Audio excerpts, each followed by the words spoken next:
evening, everyone, here in the meditation hall and also online. I keep want to look over to the right because that's where the screen is, but I know you'll also see me from the front. I just wanted to do a sound check to make sure that everyone can hear me okay here. And then if you can't online, if you could write in the chat to let me know, that would be great, because I know that that was a problem a couple of times ago. So I'm just going to watch for a moment to see if anybody writes in. It sounds like the sound is okay.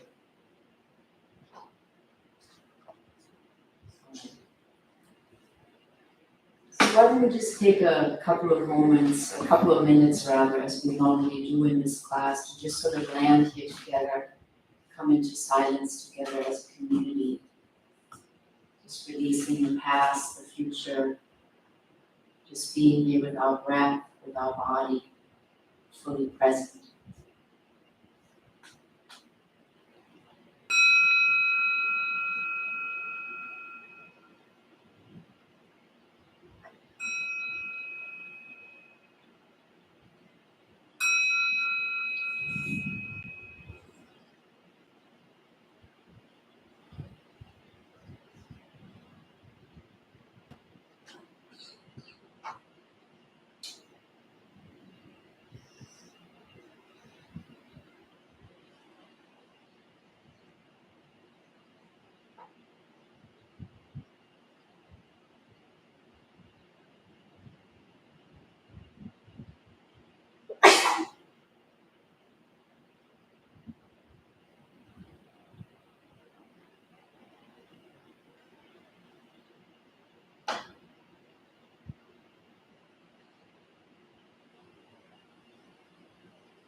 Before we start, just maybe check in if you rather enjoy having your eyes closed for the talk, or if you would like to have them open, just really beginning to listen to your body more and more, be more mindful of what your body needs in this moment for this evening. So there's no obligation to look up front here for the talk. But I will be giving a talk in the first part, and then we'll have an opportunity to practice a guided meditation together on the topic. And so this evening I would like to speak about loving kindness. And in the ancient language of Pali and Sanskrit, this is called metta. And it's a very important teaching of the Buddha that is part of the 4 heart practices that he offered his community. And I will talk about it a little bit more of what each of them are. There's 4. So, but this quality of metta that we can practice in meditation is a quality of friendliness, a warm and radiant and unconditional love that we can cultivate in meditation. And it stems from the word metta, meaning friend. So loving kindness is part of 4 heart practices that the Buddha prescribed as a medicine, really an antidote to the 3 poisons of greed, hatred, and delusion that he taught about. They're sometimes also referred to as desire, aversion, and ignorance. So the greed of just wanting for ourselves, wanting more and more in our lives, people in our lives, things in our lives, material possessions, and never feeling it's ever enough, or pleasant experiences can be another example.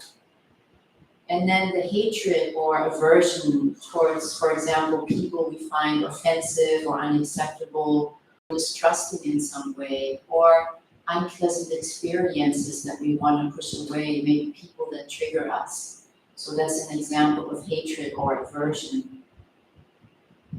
And then also the delusion that we are separate from others and that the world revolves around just our needs.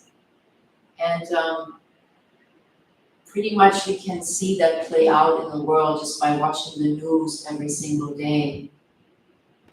And the harm that it creates in our society and in ourselves. And I actually don't watch the news very much, but I recently did watch it a couple of days ago, and I heard about the strike that the UPS workers all around the nation were gearing up to do for better salaries and better working conditions, and just basically asking for their fair share and not for the company greedily to keep all the profits. So I feel like that came to mind as an example of greed, and you might disagree with me, so I hope you can forgive me if that's the case, but it came as an example, sort of the current example of greed to my mind. So the 4 heart practices that the Buddha taught are referred to in Pali and in Sanskrit as the Brahma Viharas. And Brahma translates as a dwelling place. Vihara translates as a dwelling place, and then Brahma is really something sacred or godlike in the Pali language. So it's really in Buddhism referring to divine abodes or divine abidings. And in this case, it's a dwelling in a boundless state of heart and mind. So it's qualities that we can cultivate in our hearts. And these qualities that the Buddha was referring to, the 4 Brahma Viharas, are the first one, metta, or loving kindness. And the second one is called karuna, which translates as compassion. The third one is mudita, and it translates either as sympathetic or appreciative joy. And then the last one is upekkha, or equanimity and balance. And we're going to have other classes on Wednesday nights, so we're going to go over the other 3, but this evening I would really like to focus on loving kindness practice only. So it's this quality of heart and mind that is expansive, limitless, and immeasurable. And it's really inclusive and cultivated towards all beings. So what I mean by that is we don't just cultivate loving kindness towards ourselves, our loved ones, and the people that we're close to, maybe of the same community and so forth, but we extend this friendliness, this well-wishing towards all beings, all sentient beings on this earth. And also wanted to be sure that you know that loving kindness is not an emotion or a transient state that fluctuates. Sometimes it's there, sometimes it's not there. It's really a quality of the heart that we can cultivate and deepen in our mindfulness practice and our loving kindness practice. So the Buddha said that it's a way of being in the world with a heart and mind abiding in boundless kindness, free from greed, confusion, and ill will. And I find this practice in particularly helpful in my life when I notice that my heart is closing down towards a certain person, maybe where I'm feeling this person is really triggering me in this moment, or I'm considering that it's really difficult to communicate with this person and I can feel my heart viscerally closing, then I really know, okay, I must include this person in my loving kindness in my meditation today, because I really don't want to have my heart closed down and feed aversion and hatred towards anyone in my practice and in my life. So the metaphor that is often used for loving kindness is the metaphor of a shining sun at midday.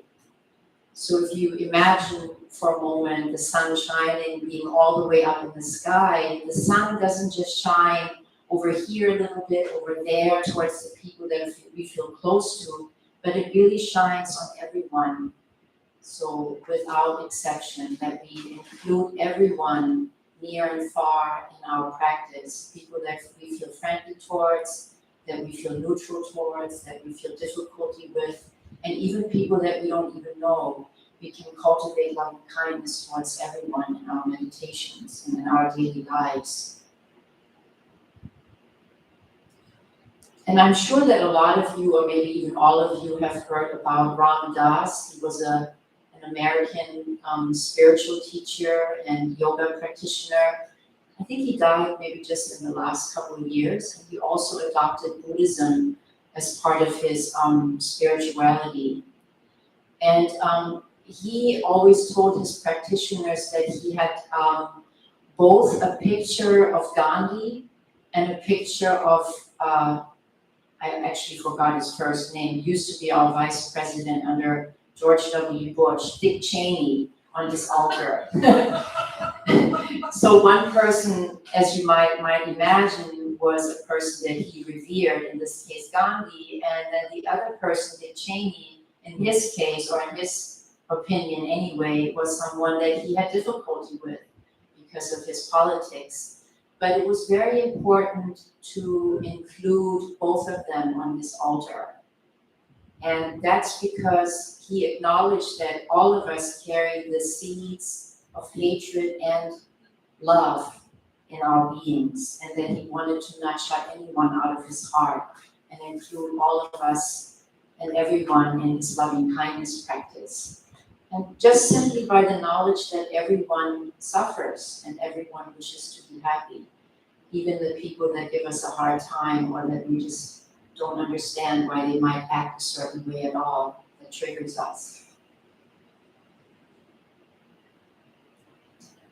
So I wanted to talk for a moment about the relationship between loving kindness and mindfulness practice.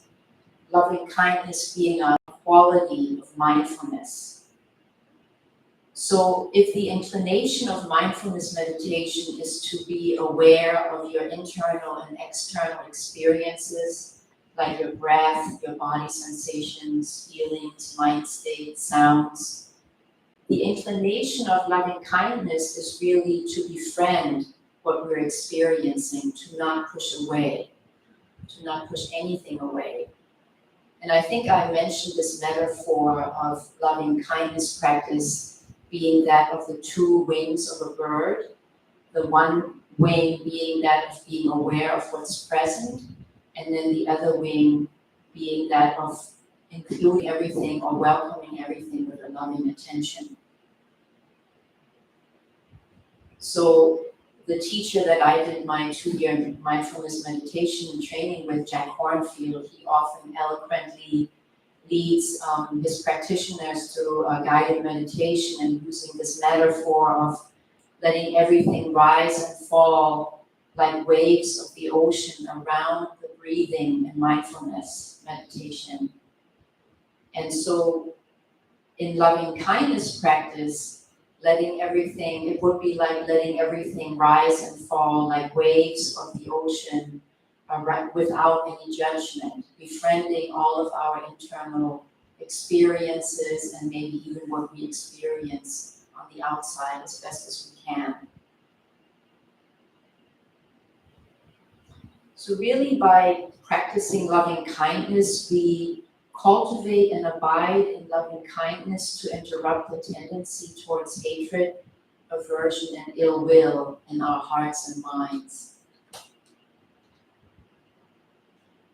And I just wanted to also point out that loving kindness without mindfulness can lead to problems.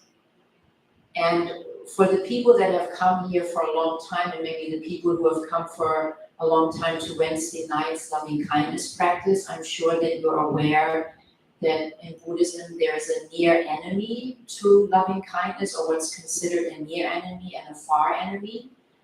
So the near enemy of loving kindness, something that would masquerade as loving kindness, are mind states such as attachment, longing, craving, desire.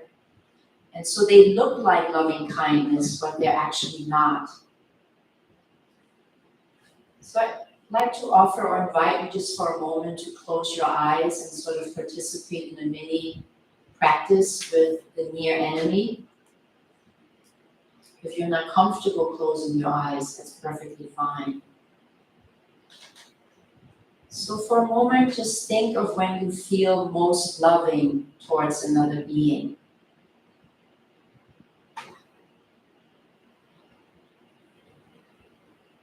The sense of generosity in the heart, the wish for the other being's happiness.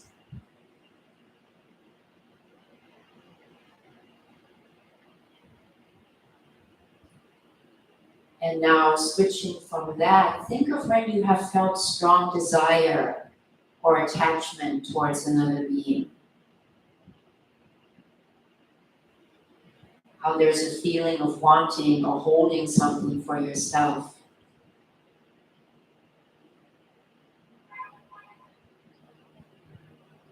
And notice how the energy in your heart of these two states is really opposite to one another.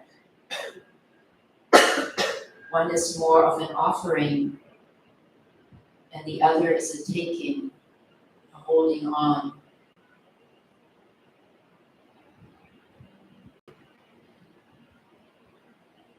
And if you wish, you can keep your eyes closed or open them again, whatever feels right to you in this moment.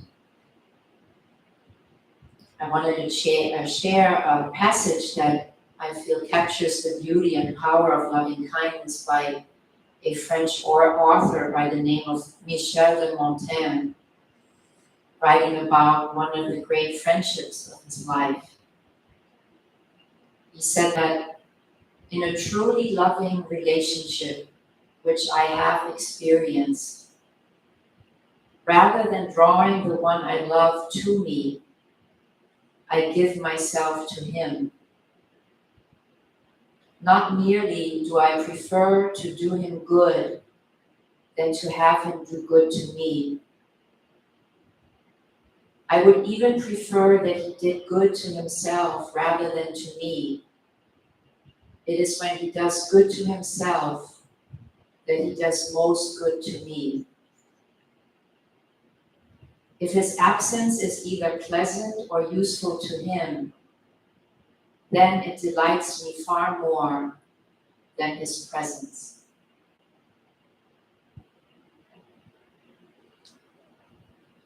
And I thought that was quite beautiful. So traditionally, loving kindness practice starts with oneself. And I thought it's very striking that the Buddha said that we could search the whole entire universe and not find anyone more deserving of kindness and care than ourselves. We could search the entire universe and not find anyone more deserving of kindness and care than ourselves. So I remember the Dalai Lama traveling to the West, to America, to meet with senior Western Buddhist practitioners and expressing astonishment at how much self-hatred and self-judgment people in Western countries struggled with. And I believe that that's because our culture here, at least our mainstream culture, not all cultures that reside here together, but the mainstream culture centers a lot around individualism. And there's a sense, therefore, that we constantly have to prove ourselves, succeed and strive to feel we're deserving and worthy of love. So we get these messages that we're never good enough and always fall short of standards of perfection. And I'm sure that everyone would raise their hand if I asked if you've ever felt judgmental towards yourself, or maybe even felt hatred or contempt towards yourself. And I believe that this is because of this very individualistic society that we live in, and for other reasons, of course, also. So when we practice loving kindness in our meditation, it really becomes a detoxification process. And often we might sit in meditation, and I will introduce the loving kindness phrase in a moment that we'll be using this evening. So we might say something really loving to ourselves, like, may I be well and happy, may I be peaceful and at ease, may I be safe. And yet from the inside of us, something very different bubbles up, and there's maybe an experience or a feeling of aversion that we feel towards ourselves. And that is precisely because when we sit and practice loving kindness, it often first brings up our defilements in our beings that we need to sort of detox from, and then that goes so that we can really bring in the sense of loving kindness that resides deep down in our heart, or I should say rather connect with it deeply from within, because it's always there. So loving kindness practice helps to not abandon ourselves when challenging emotions arise. And it's really a commitment to stay loving towards ourselves no matter what. And just keep committing, recommitting to being kind and loving and non-judgmental towards ourselves as best as we can. And like I just mentioned, one way of practicing loving kindness, and there's other ways, is to use a simple phrase or simple phrases of well-wishing, of well-being, to give words to the intention of loving kindness. And the traditional phrases that are often used are, may I be happy, may I be healthy, may I be peaceful, may I be safe. This evening, for a simplification, we're just going to use one phrase, but those are sort of the standard phrases. But ultimately, it's really important that you find your own phrases that work for you, and not just a phrase that is prescribed to you by someone else. So it's another example of how we can really begin to listen to our bodies and minds and find out what's best for us. Even with loving kindness phrases, we can find the phrases that are most nourishing and healing to us in our practice. So it's these phrases that help sustain the intention of friendliness and kindness in our loving kindness practice. And in a moment, we will begin our meditation on loving kindness, and there's usually a suggested order of whom to direct the phrases towards. And it normally begins with oneself. It's kind of like putting the oxygen mask on yourself first on an airplane in a case of an emergency, and then putting it on others. However, if it's just absolutely too challenging for you to start with yourself, just precisely because you might have so much self-judgment towards you, then you can begin with someone else who's dear to you. But the traditional order is that one would direct loving kindness or friendliness towards oneself first, and then towards a benefactor, so a person who might have helped you or been of support to you or benefited you in some way. And then moving on to a good friend, then a neutral person. And a good example, I think, of a neutral person could be maybe a cashier at Sprouts, whom you might see if you go to Sprouts. Maybe you go to Ralph's or some other store, but wherever you grocery shop, a cashier or worker that you see on a regular basis, but don't really feel aversive towards or friendly towards, just sort of neutral, neither pleasant nor unpleasant when you see that person. And then we even learn to extend loving kindness to a difficult person in our life. So, as we already found out for Ram Dass, that was Dick Cheney, at least 20 years ago. I don't know if it was still Dick Cheney towards the end of his life. He would change to someone else as everything is impermanent. And then lastly, we really direct loving kindness to all beings seen and unseen, born and to be born, near and far away, as it says in the loving kindness in the Metta Sutta by the Buddha. So I'd like to invite you now to sit or come to a position that you can sustain for about the next 20 minutes or so. We're going to go through a loving kindness meditation together. And in particular for loving kindness meditation, it's really important that you find a comfortable posture.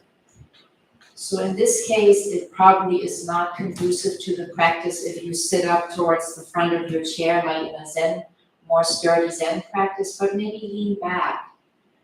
And if you're at home and you feel like you want to lie down, if you're not too sleepy, then go ahead and do that. Or if you feel like you want to lie down, I don't know if that's possible or permissible. A judge might say, no, you got to go back and sit back down. But I just want to get into a posture that is as comfortable as you can take here in this meditation hall.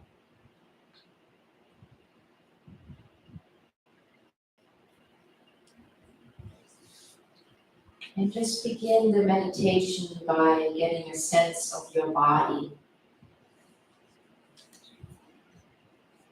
Inviting the attention from the mind, from the busy mind, into the body.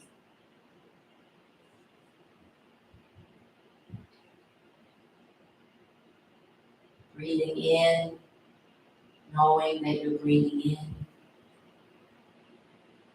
Breathing out, knowing that you're breathing out.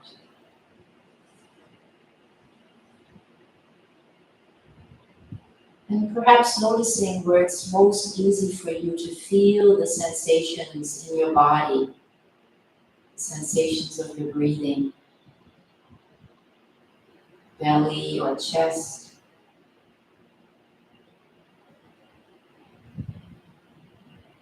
Maybe a sense of the whole body breathing.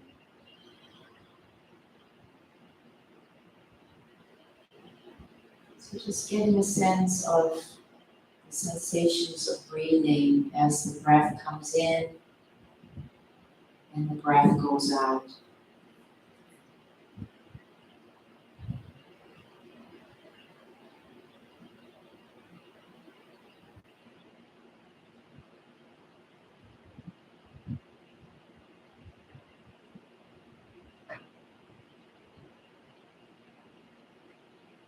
And eventually allowing your awareness to settle in the heart, in this case, the spiritual heart in the center of your chest. And for a moment, imagining that you're breathing in and out of the heart space.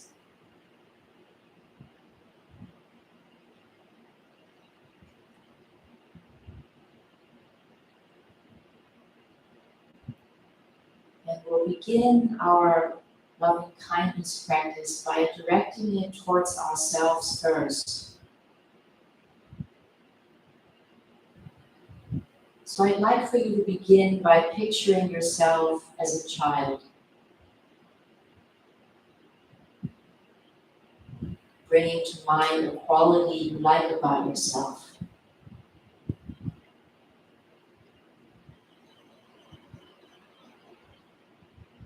Holding this quality in your heart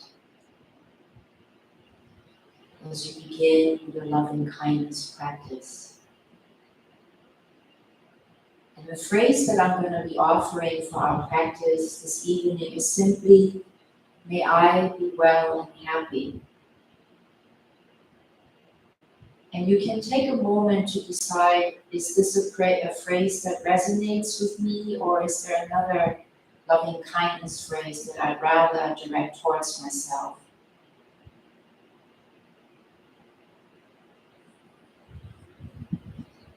So as we come to practice loving kindness towards ourselves, I'll just repeat this phrase, may I be well and happy, a few times, leaving enough room after each time so that you can silently repeat it towards yourself and offering it towards yourself.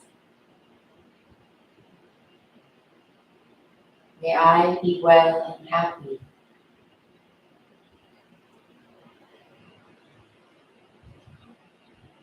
May I be well and happy.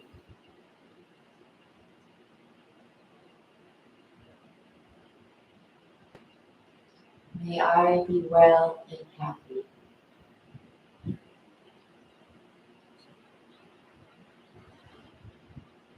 May I be well and happy. And please continue and offer it to yourselves several more times, silently towards yourself.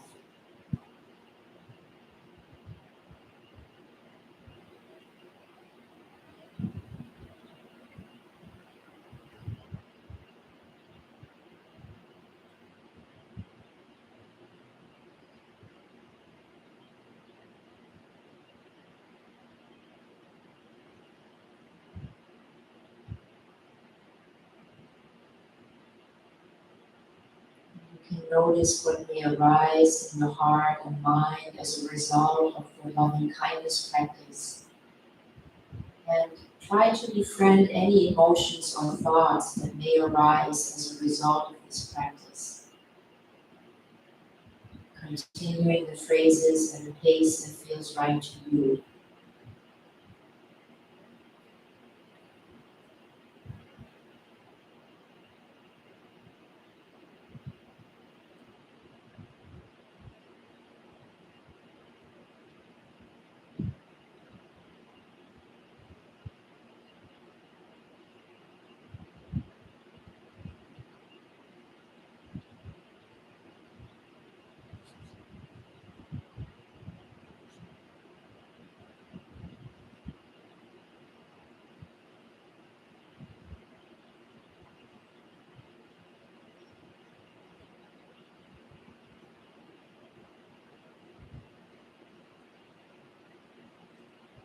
And then still keeping ourselves in our heart and mind. We're just gonna continue on to the next person, the next category we're gonna direct loving kindness towards.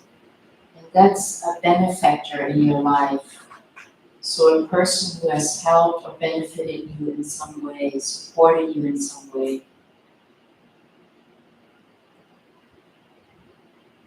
Just take a moment to pick a benefactor in your life.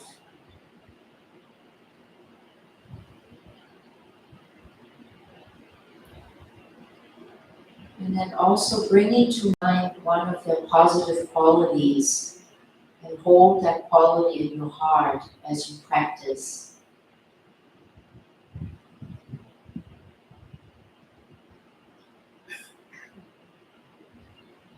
Silently repeating the same phrase for them.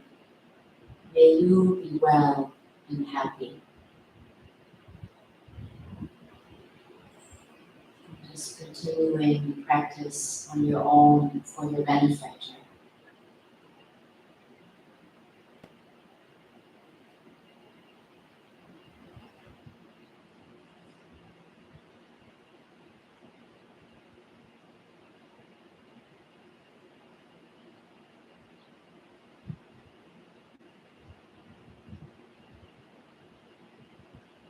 noticing thoughts, feelings, sensations that might arise as a consequence of this practice, this metta that you're directing towards your benefactor.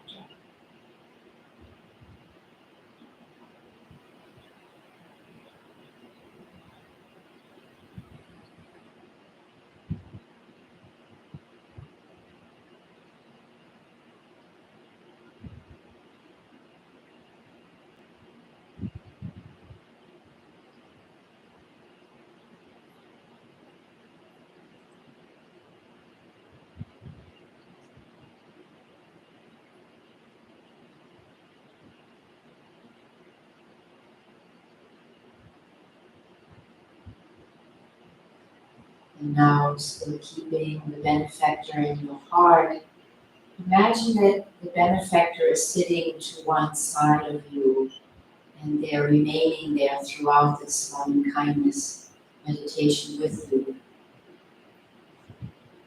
So now, as the third person, bring to mind a good friend, someone who's dear to you.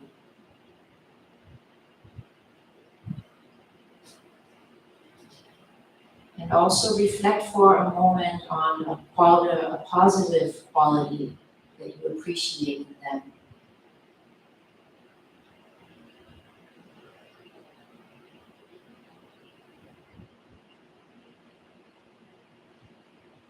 And you can silently repeat the same phrase for them as well. May you be well and happy. Continuing on your own, keeping that person in your heart and mind as you repeat the phrase.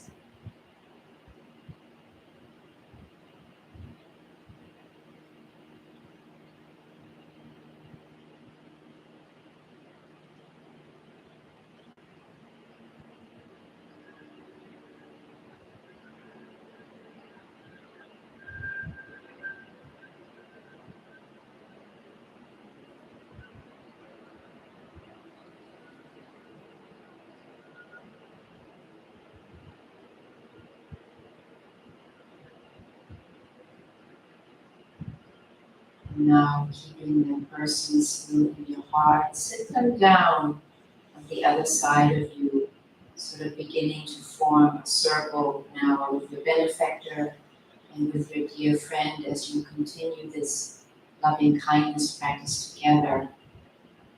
Bringing to mind now a neutral person. So someone whom you feel neither friendly nor unfriendly towards. Someone maybe that you're perhaps more indifferent about, someone you don't know well. Repeating the same phrase for them. May you be well and happy.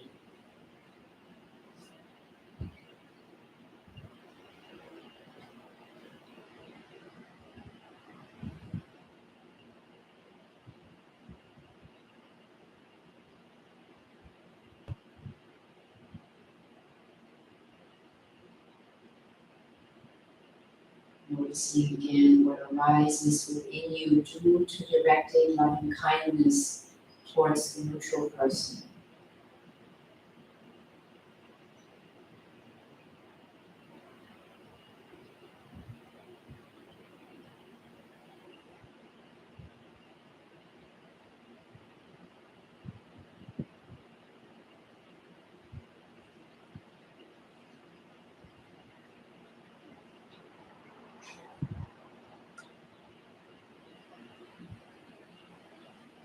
And at this time, the neutral person is also joining you in the circle, sitting down with your benefactor, your dear friend, and you, of course.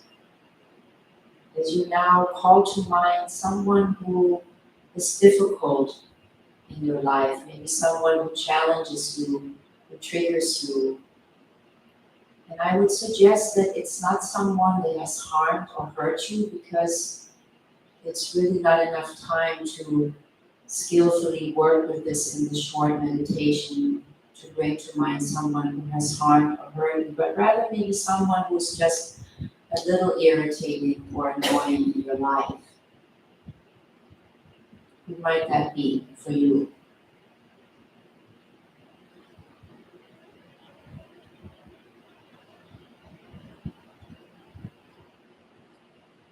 Is it possible to bring a mind, a positive quality, even in this annoying or irritating person in your life? Can you think of one good quality in them?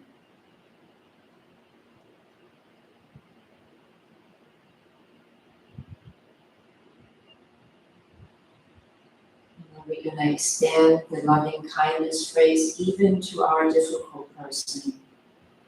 May you too be well and happy.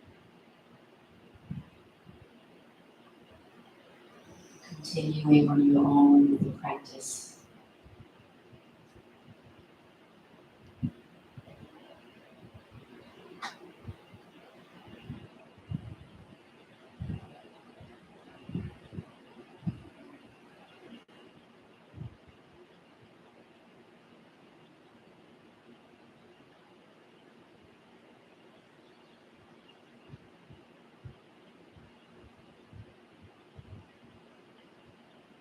Noticing what feelings or emotions or sensations might, or even thoughts that might arise in you as you direct loving kindness towards your difficult person.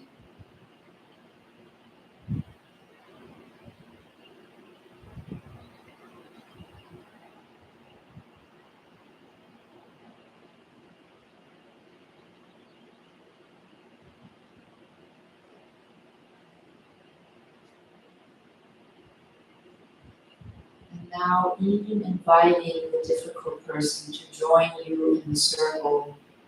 Maybe they're not sitting right next to you, but they're also invited into the circle along with the benefactor, the dear friend, the neutral person, all sitting together with you.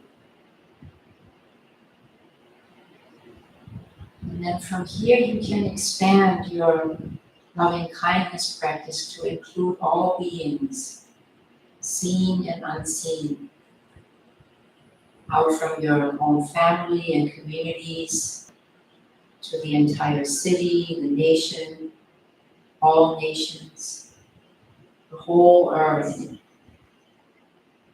all beings on this earth. May all beings be well and happy.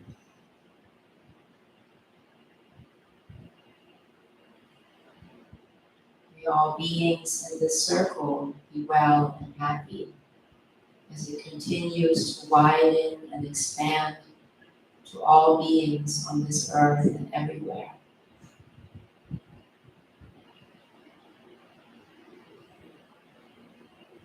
Leaving no one and nothing out of this practice. May all beings be well and happy.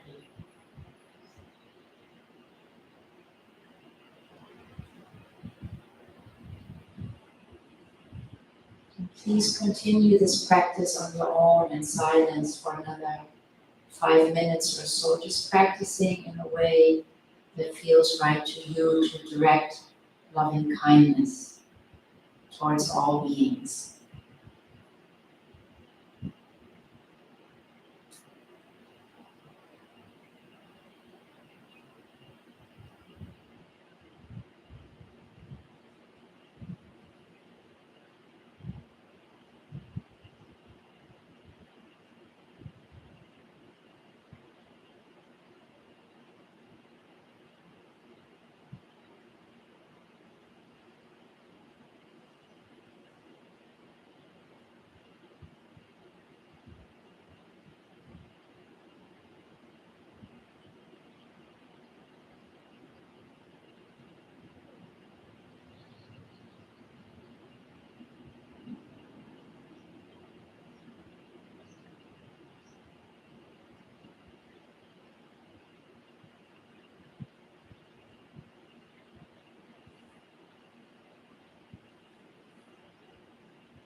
I'd like to end this evening by sharing a poem. You can keep your eyes closed if you wish. A poem by Venerable Master Heitmann, the beloved Buddhist Zen teacher and poet, peace activist.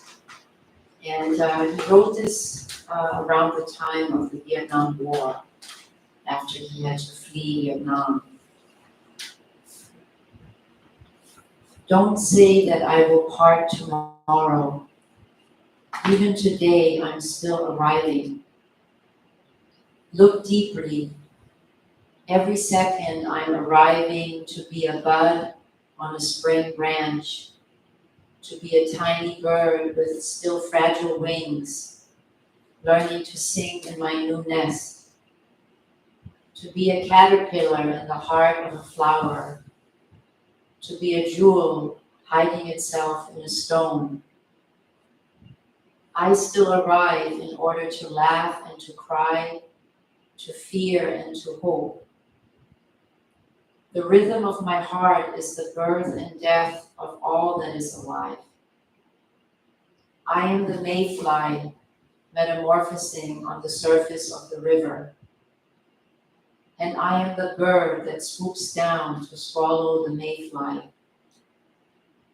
I am the frog swimming happily in the clear water of a pond. And I am the grass snake that silently feeds itself on the frog. I am the child in Uganda, all skin and bones, my legs as thin as bamboo sticks. And I am the arms merchant selling deadly weapons to Uganda. I am the 12-year-old girl, refugee on a small boat, who throws herself into the ocean after being raped by a sea pirate. And I am the pirate, my heart not yet capable of seeing and loving. I'm a member of the Politburo, it's a communist party, with plenty of power in my hands. And I am the man who has to pay his debt of blood to my people dying slowly in a forced labor camp. My joy is like spring, so warm it makes flowers bloom all over the earth. My pain is like a river of tears, so vast it fills the 4 oceans. Please call me by my true names, so I can hear all my cries and all my laughter at once. So I can see that my joy and pain are one. Please call me by my true names, so I can wake up, and so the door of my heart can be left open, the door of compassion.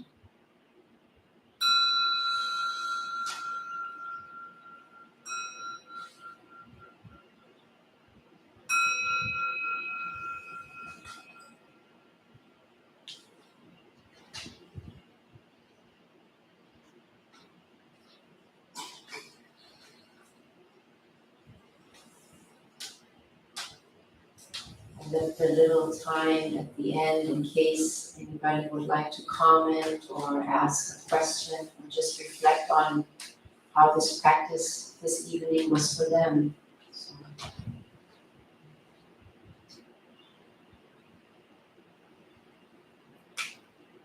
Yes, Erica. When the Buddha teaches that you have to have understanding before compassion, I was just wondering if you can kind of elaborate on having the capacity to understand at times. And also just during the meditation, it was very nice to work with people I care about and Paula. And then to end with somebody who was harder to deal with, and you could totally feel the shift of energy throughout that. So it was very good. That's wonderful. Yeah, the Buddha actually taught both compassion and wisdom, so wisdom or understanding. And to me, as far as I understand, it's both compassion and wisdom together, sort of like the 2 wings again, the one wing being compassion, the other being wisdom.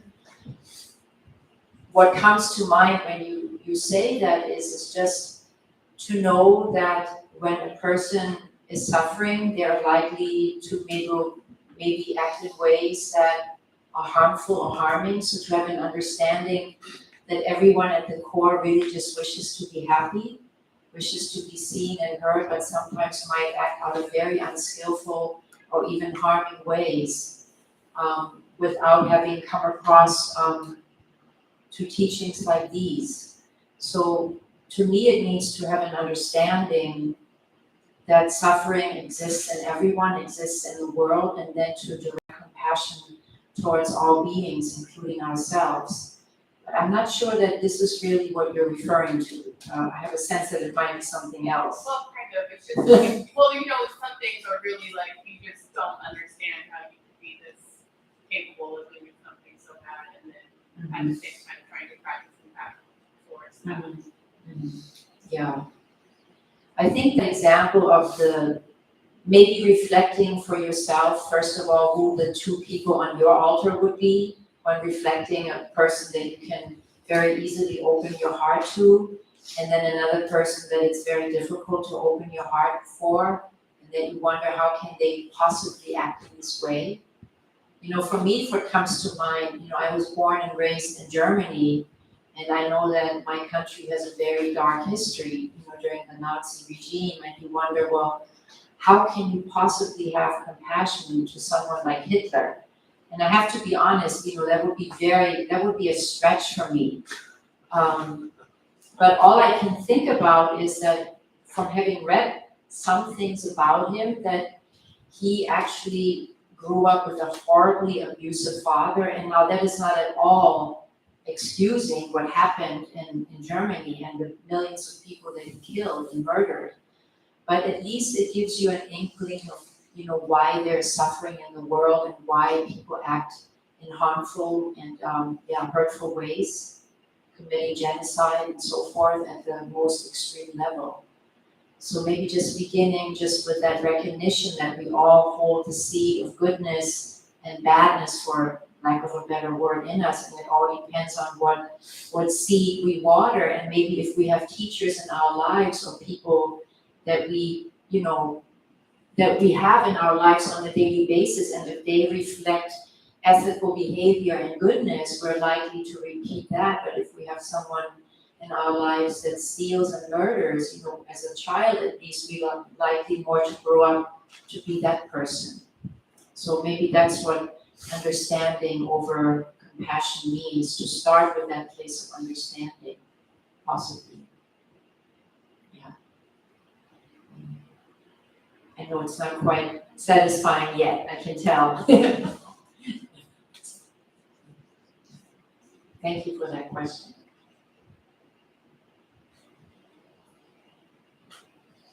Yes. Yeah.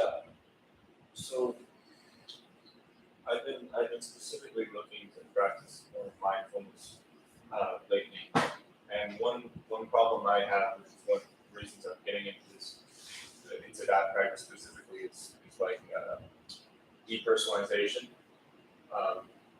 And when I hear a lot of, especially Zen thought, like from Thich Nhat Hanh, about, you know, my true self, our true self being everything, you know, it sort of takes me out of being, you know, me, which, I mean, I understand the illusion of as well, but at the same time, I'd like to, you know, live this life like that, like me, or whatever it feels like to be that. I feel like there's some value in being that, even if I can recognize philosophically that, you know, and still have that compassion for everyone in the world as if I am them. Still, how do you recommend I start balancing that? Mm-hmm. You know, balancing okay, I understand that I'm, you know, the universe, but then how do I live a life? Yeah. You know? It's a really good question, and thank you. What comes to mind is my old buddy Rusty, who was also a Buddhist practitioner that started with Jeff and I at the temple were 5 minutes away, he would always say, I have to know myself first before I can let go of myself. Exactly. But I feel like it even goes beyond. It's not that, Buddha always acknowledged that there is this, what we refer to I, because, if we communicate, if we have language, we name something, to give it a name. But it's just to know that, you live your life, and it's just to know that if you over-identify with who you are, let's say in this moment, and you're really liking your life right now, you're liking how you're manifesting in the world, you're liking everything that you're doing in the world, you're liking your friendships, your family, this and that, and then all of a sudden, maybe in a week or a year or 2 years, everything changes, and what you have identified with as being now is sort of in upheaval and no longer is there. So just to know that if you make it too much of an identity, it can create suffering. But it's not to mean that you can't live your life and enjoy living your life. So it really comes down to just living in the moment. Mhm. It reaches the same conclusion, because when you are aware of that, you're also aware of its infinite possibilities. Mhm. Still of being this moment and this, because there's nothing that defines me, even though I'm. That really just means perhaps there's infiniteness within these, even just viewing life through these eyes. Mhm.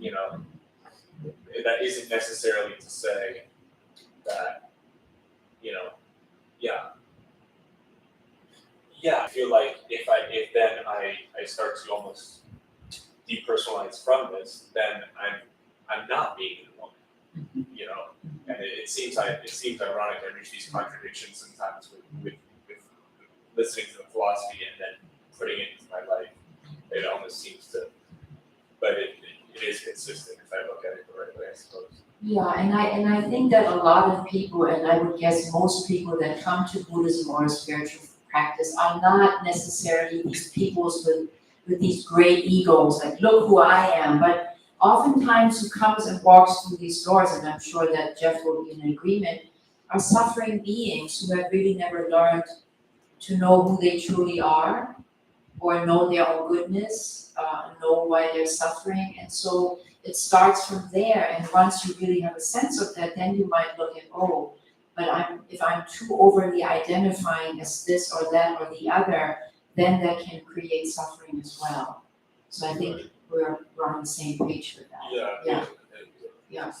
It's so hard to integrate. Yeah. Thank you.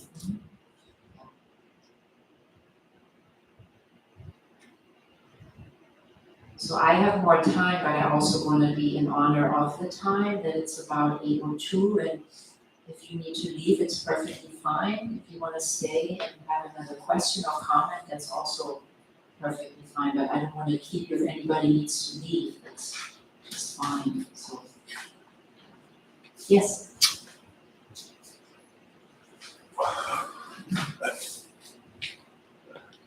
Hard to articulate, but if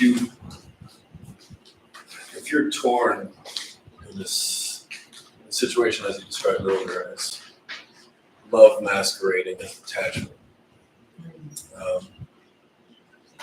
what's the best way to kind of, because I am suffering with that right now, and there's a little bit of both. There's genuine love and there's the attachment, but is there kind of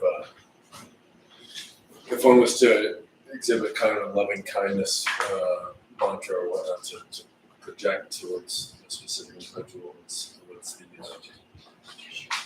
the important thing to, well, it's about them, right? Like it just would have nothing to do with you necessarily. Do you understand where I'm going? Just I kind of do like a completely. guidelines of, I do completely, because I struggle with that too. I also have people or persons in my life that I feel like, there's a combination of both attachment and unconditional love.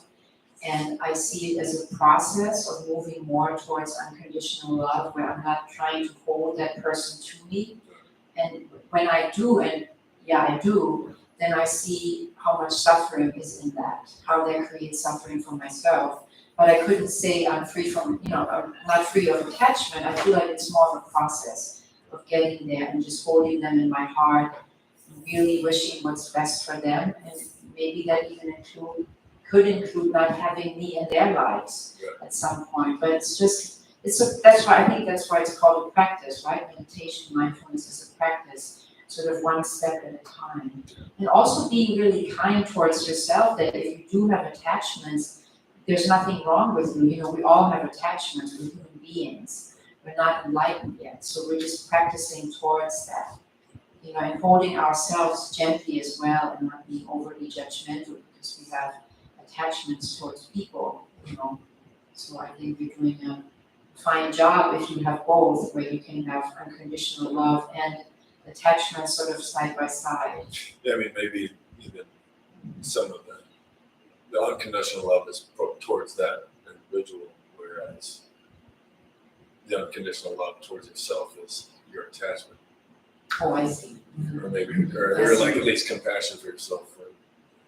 Yeah. That. Yeah, compassion is always first. Compassion would be really important to have when you feel you have attachments.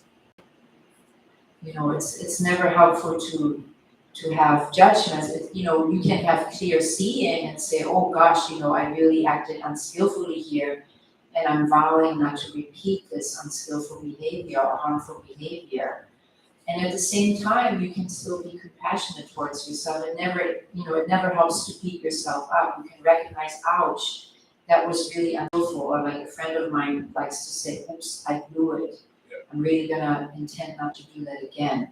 But it doesn't need to be where you beat yourself up over it, and it's really not helpful to anyone.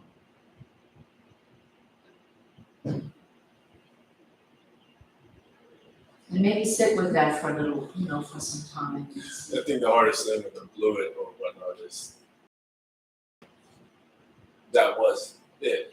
Right? There are other things, but that's really the acceptance of that. So that's why, and I'm sure that Jeff talks about it in his talks, we have the 5 precepts that we go by, of non-harming and right speech and refraining from sexual misconduct and so forth, refraining from alcohol and intoxicants and from kind speech, that we sort of hold that in our hearts as our intention to live our lives by. But then when we make a mistake or we blow it, we can still continue the practice. We can still be invited back into the circle of practitioners. It doesn't mean that when we make a mistake that we can't come through these doors anymore. Or we can, keep that intention of being a kind and loving human being.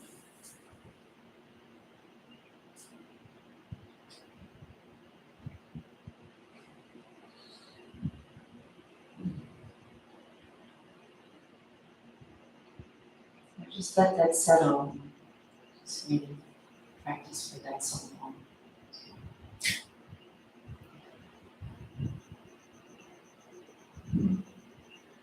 And maybe even watch what comes up, in response. Is there aversion? Is there desire to push it away? Or, just kind of watch that. That's what makes it a mindful practice, that whatever is up, how is my mind responding to it? Is it responding with desire? Is it responding with aversion? Or is there a delusion, not even knowing what's going on? And so just to practice in this way.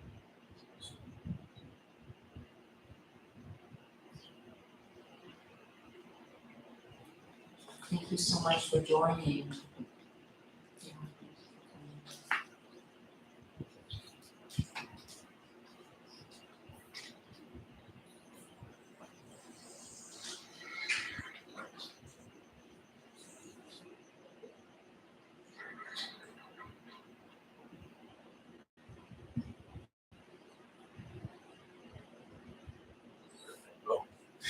Yeah, I get to